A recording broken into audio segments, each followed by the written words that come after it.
Hi friends, hello Karnataka YouTube ಚಾನಲ್ಗೆ ಸ್ವಾಗತ. ನಟ ದರ್ಶನ್ ಅವರಿಗೆ ಪರಪ್ಪನ ಆಗ್ರಹ ಕೇಂದ್ರ ಕಾರಾಗೃಹದಲ್ಲಿ ರಾಜಾತೀತ ಫೋಟೋ ವೈರಲ್ ಆಗಿತ್ತು.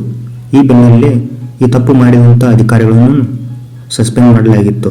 ಈಗ ಈ ಕೇಸ್ಗೆ ಬಿಗ್ ಟ್ವಿಸ್ಟ್ ಎನ್ನುವಂತೆ ನಟ ದರ್ಶನ್ಗೆ ರಾಜಾತೀತದ ಮತ್ತೊಂದು ಫೋಟೋ ಸಿಕ್ಕಿರುವುದಾಗಿ ನಗರ ಪೊಲೀಸ್ ಆಯುಕ್ತ ಬಿ ದಯಾನಂದ್ ಮಾಹಿತಿ ನೀಡಿದ್ದಾರೆ.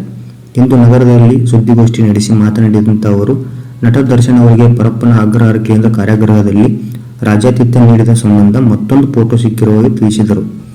ದರ್ಶನ್ಗೆ ರಾಜಾತೀತ ಪ್ರಕರಣ ಸಂಬಂಧ ಈಗಾಗಲೇ ಪರಪ್ಪನ ಆಗ್ರಹಾರ ಪೊಲೀಸ್ ಠಾಣೆಯಲ್ಲಿ 2 ಕೇಸ್ ದಾಖಲಾಗಿವೆ. ಇದಲ್ಲದೆ ಜೈಲು ಅಧಿಕಾರಿಗಳ ವಿರುದ್ಧವೂ ಒಂದು ಕೇಸ್ ದಾಖಲಾಗಿದೆ. ಈ 3 ಪ್ರಕರಣದ ತನಿಖೆಯನ್ನು ನ್ಯಾಯಾಲಯದಲ್ಲಿ ಅನುಮತಿ ಪಡೆದು ಹಿರಿಯ ಅಧಿಕಾರಿಗಳಿಂದ ನಡೆಸಲಾಗುತ್ತದೆ ಎಂದು ಹೇಳಿದರು. ಅಂದಹಾಗೆ, ನಟ ದರ್ಶನ್ ರೇಣುಕಾಸ್ವಾಮಿ ಕೊಲೆ ಕೇಸ್ನಲ್ಲಿ ಜೈಲು ಪಾಲಾಗಿದ್ದಾರೆ.